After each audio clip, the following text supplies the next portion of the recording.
All right, so I was asked to give a quick run through basic swimming technique and then a slightly more intermediate issue we've encountered recently, okay? So for the beginners out there, what we're looking for in swimming, and any kind of swimming, I'll be honest, but open water more so because of the slight difficulties with not seeing. What we're looking for is a very symmetrical, I'd use the word understated stroke. Okay, we're trying to swim through the water as fluidly as possible. Think of a rowing canoe as it goes through. If you've watched the Olympics recently, that's my rowing experience. Beautiful, no ripples. That's the sort of thing you're looking for. Okay, how we achieve that? Pretty much every coach out there is going to use the same sort of order of teaching you things, and that's because it works. Okay. We're looking for a body position that's very horizontal in the water and close to the surface, okay?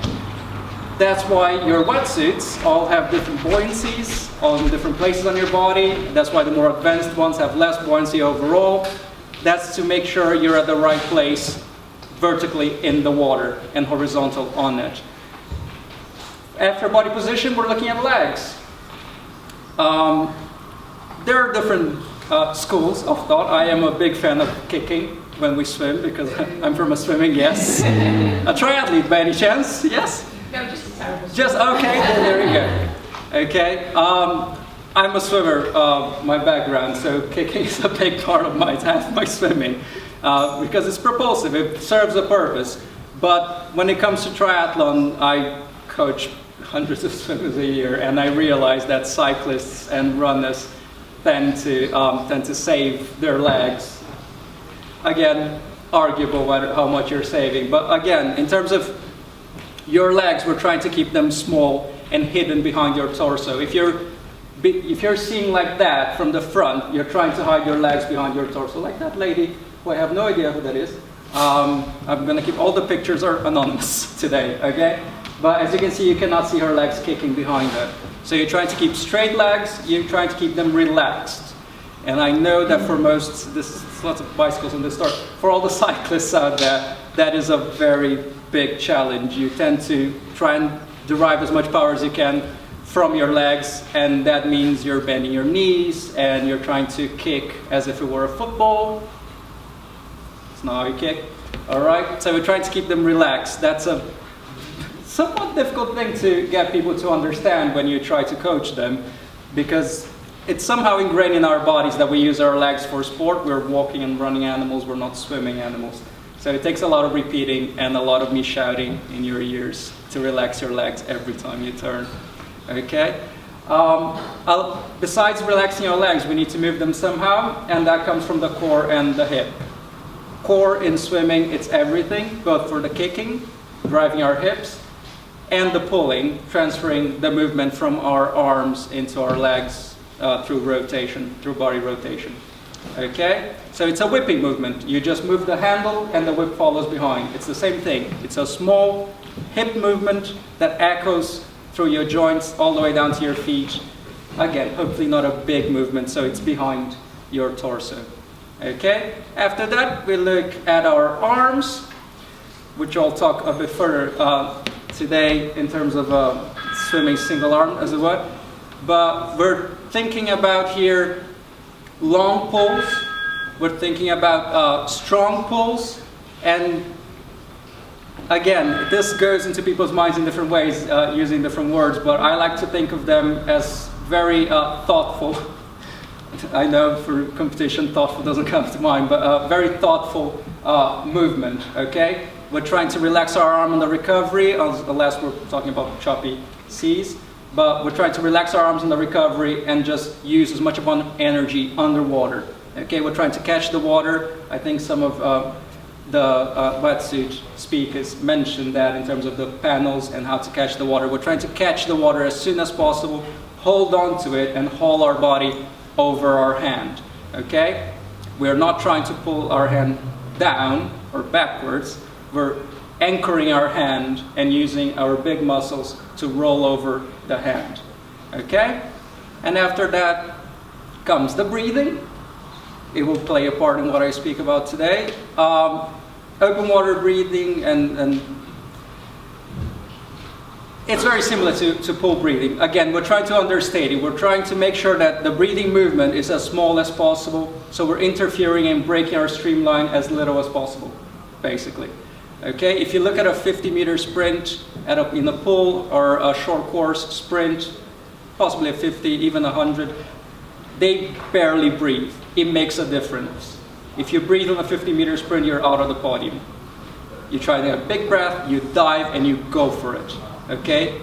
And this translates into open water swimming in that we're trying to breathe as little as possible. Now, I understand that when it comes to race, I would tell all of my swimmers, you do whatever you must when you're in a race. If you feel like you need to breathe, please go, take a breath, okay? But when we're training, and I understand one of the other speakers will talk about training a bit more later on, but when we're training, we are in a sort of controlled situation. We have a coach or we're in a pool, so we try to be as good and as ideal as possible. So we should try and always strive for longer breaths, okay? Breathing out in the water, nice and long, 3, 4, 5 strokes, and then you breathe your next breath, okay? And last but not least, timing. But somehow, for some reason, most people have an okay timing. They just don't have the beginning of the teaching part, but they have an okay timing. But it's just putting all of those things together and making it's about making sure that your stroke is led by your arms and your legs and not by your breathing. Okay, I won't go too much on that because it's a bit complicated without a pool and someone to be in it. Me, hopefully, to show it to you. Okay, this is very awkward to do in dry land, I have to say. But I usually have someone to point to and say, okay, you do that now. All right, so those are the basics. Okay, I can answer more questions later on. Now, when we move on to a slightly more sort of intermediate issue, our head coach Dan, who is very sorry he's not here today, he's in Lanzarote running 3 different swimming camps.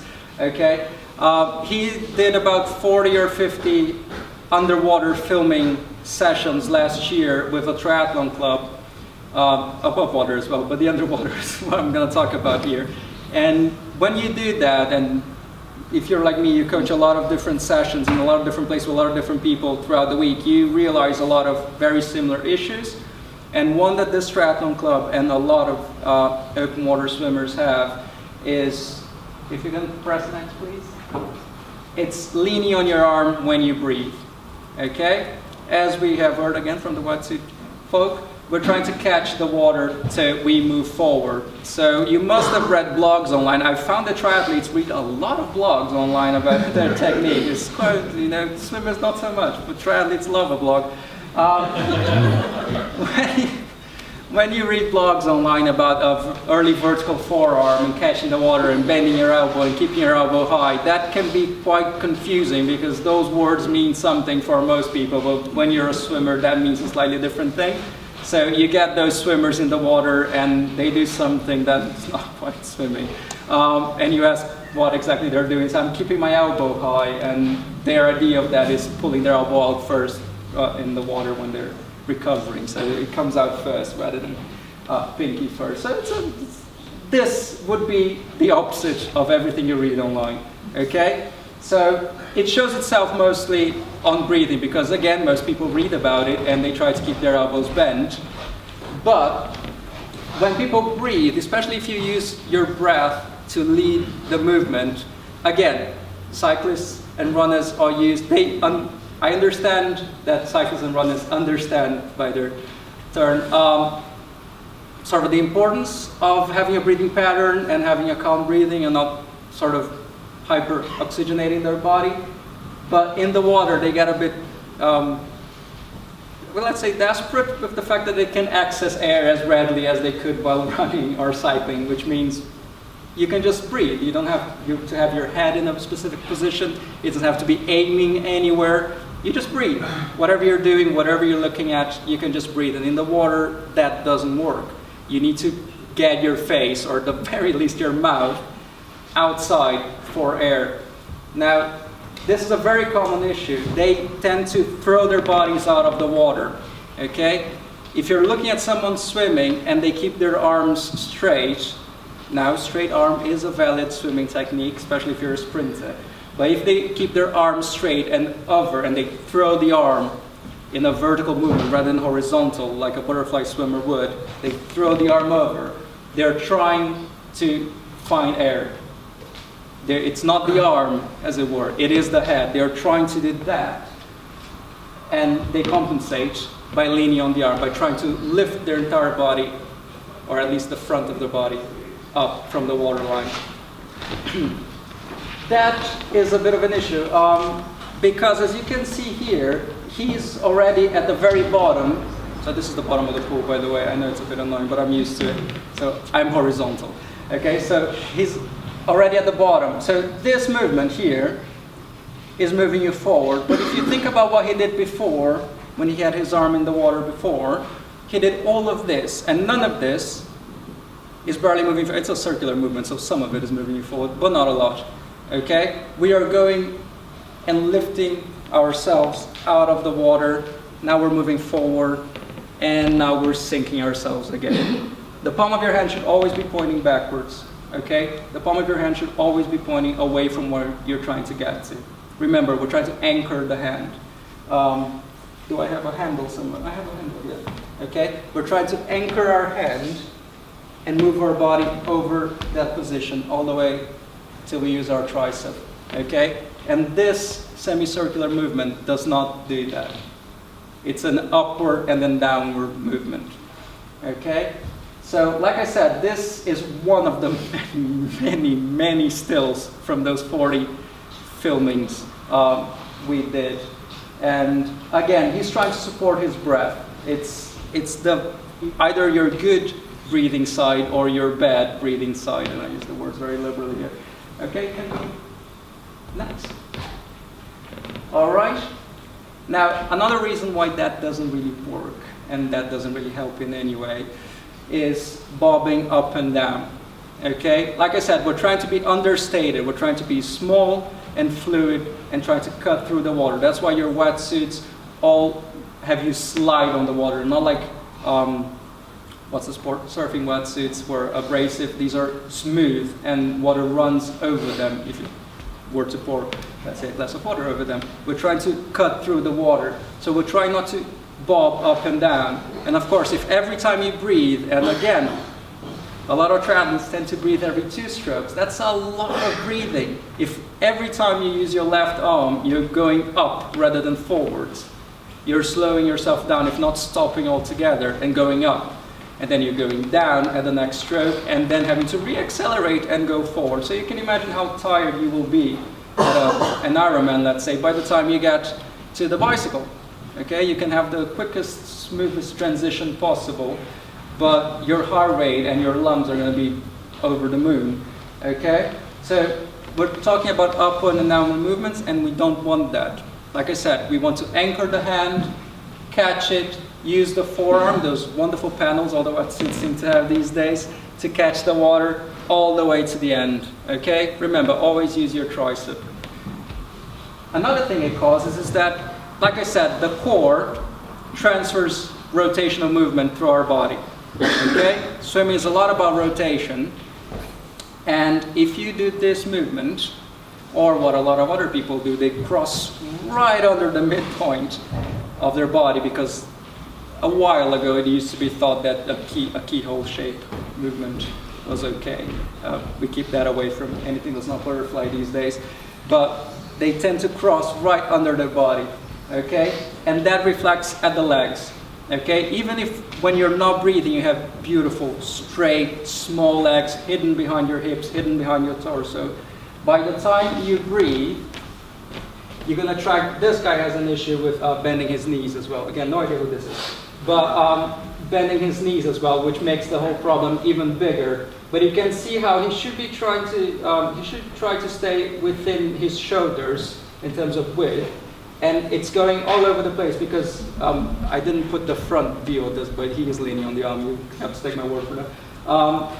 He's compensated by opening his legs. And again, it's exposed profile, it's exposed skin. It holds you back. We're trying to expose the shoulders, nothing but the shoulders and our top of our head. Okay? So next. try and sort of remedy that, we're looking for a bent elbow, a high elbow, but not the first thing to exit the water. You keep it high, as in close to the surface, okay? And a movement that stays under the shoulder, okay?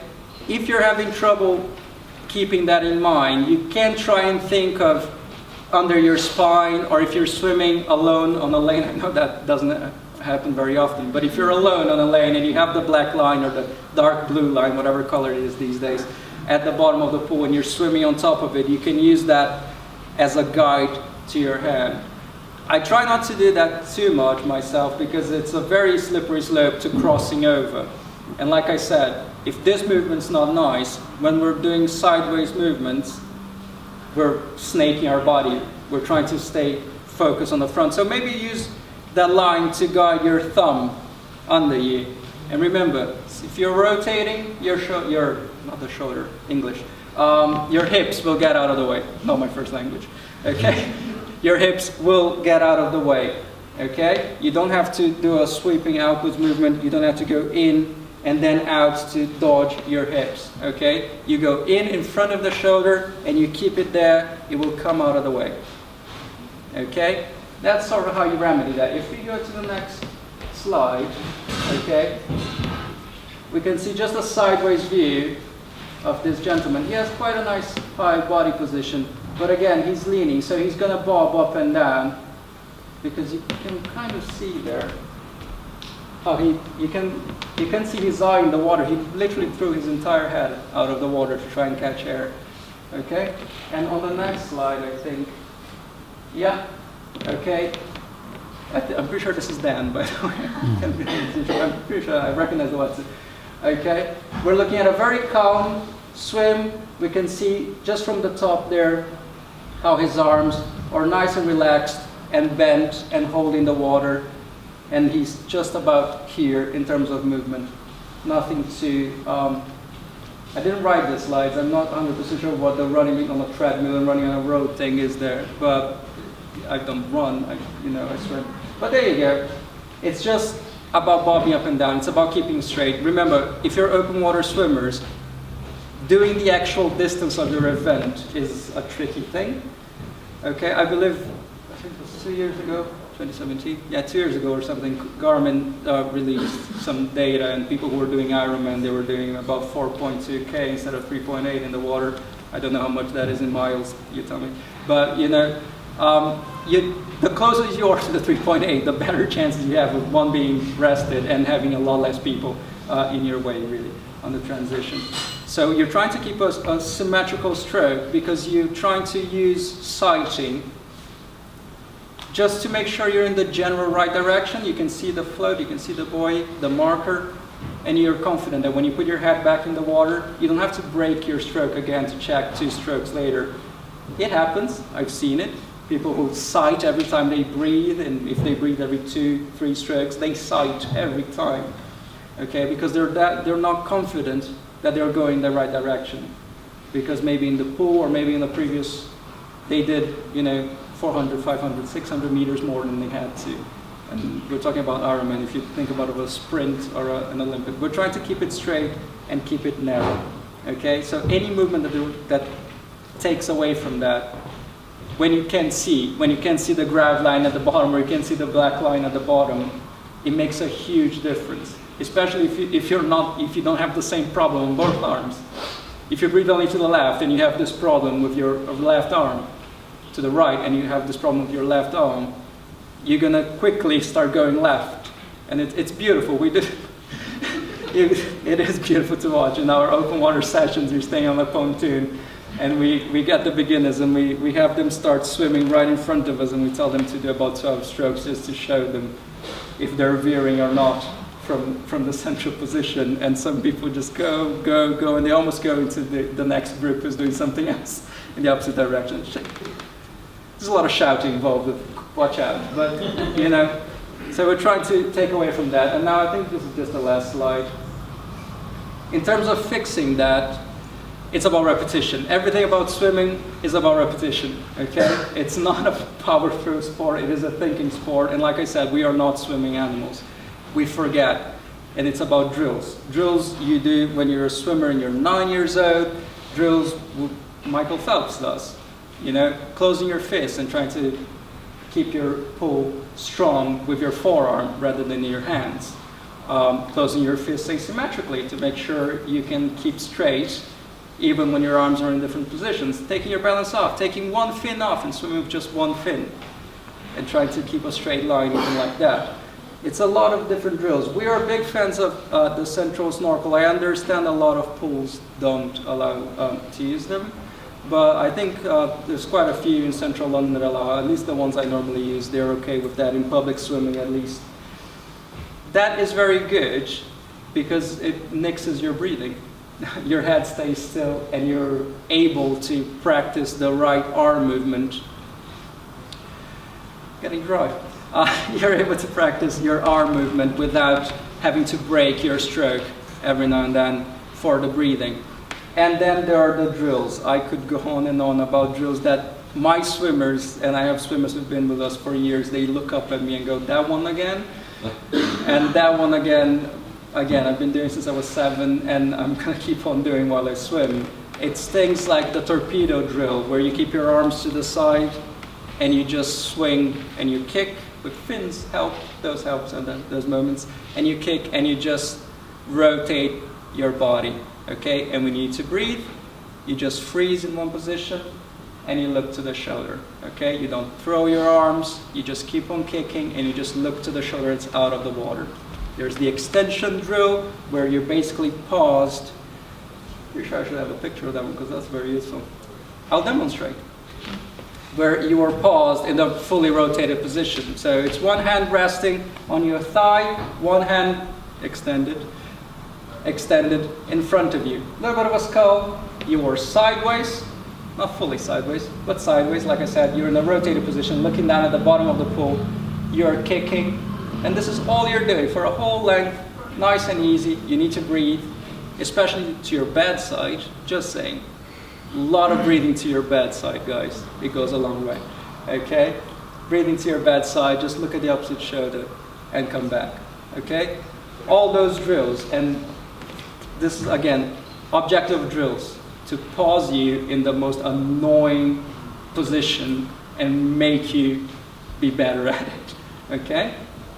So, that's pretty much it, I guess, from me, unless you have questions, or do you want to do the other? Yeah, we're going to say some stuff afterwards. Okay. These guys are going to be milling around until 9 o'clock, so you can do that, right? All right. I can bore you even further.